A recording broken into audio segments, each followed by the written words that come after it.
ब्रह्मचर्य अत्यंत आवश्यक है। नींद पर काबू पाने के लिए, शरीर पर शासन करने के लिए, मन पर शासन करने के लिए, दिव्य आनंद का अनुभव करने के लिए ब्रह्मचर्य नींव है, नींव। भले आप गृहस्थ में हैं। आप उठिए प्रभु, आपको भगवान ने हमारे सामने भेजा, आप हमारे सामने बैठे, उठिए। आप ये नहीं हो जिसको लेकर बैठे हो, आप कुछ और हो। आप अजय हो, आज अमर हो, आप अविनाशी हो, आप सच्चिदानंद में हो। आप अपने स्वरूप में लौट कर आइए। कैंसर आपको छू नहीं सकता। हम केवल बातें नहीं कर रहे महाराज, केवल बातें नहीं कर रहे। अब वो गलत मार्गों में जो ले जा रहा है, ये गेम रचा है भगवान ने। दो विभाग करके, एक सत एक असत। असत के आकर्षण से बच जाओ, सत में स्थित हो जाओ तो भगवान के पार्षद, और असत में स्थित हो गए तो फिर पुनरपि जननम पुनरपि मरणम पुनरपि जननी जठरे शयनम। अब कहते खेल क्यों रचा है, तो फोन करके भगवान से पूछ लेना क्यों रचा है।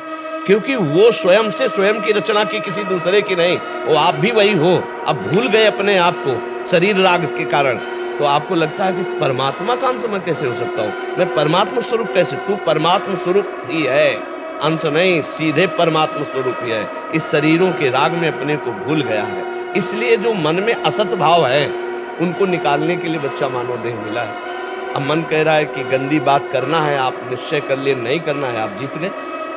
वहीं भगवान बैठे इंद्रियाणाम मनश्शासन में, पर वो जिस भाग में बैठे हैं वो सत्य और पवित्र और सच्चिदानंद है।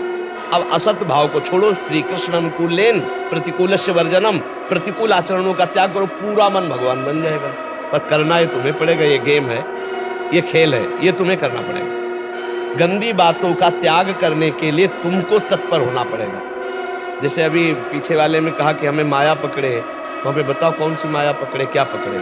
आप पकड़े हो, आपको माया नहीं पकड़े, आप पकड़े हो। रुपया से आप प्रेम करते हो, स्त्री से आप प्रेम करते हो, शरीर से आप प्रेम करते हो, नाना प्रकार की वासनाएं व्यसन आप करते हो। आपको जबरदस्ती किसने पकड़ा है, आपने सबको पकड़ रखा है। आप छोड़ दो, काम आया है, कौन पकड़े हुए, आप ही शरीर राग से, आप ही नाना प्रकार के आचरणों से फंसे हो। तो समझ पा रहे हो बच्चा, ये खेल है, इस खेल में आपको जीतना है।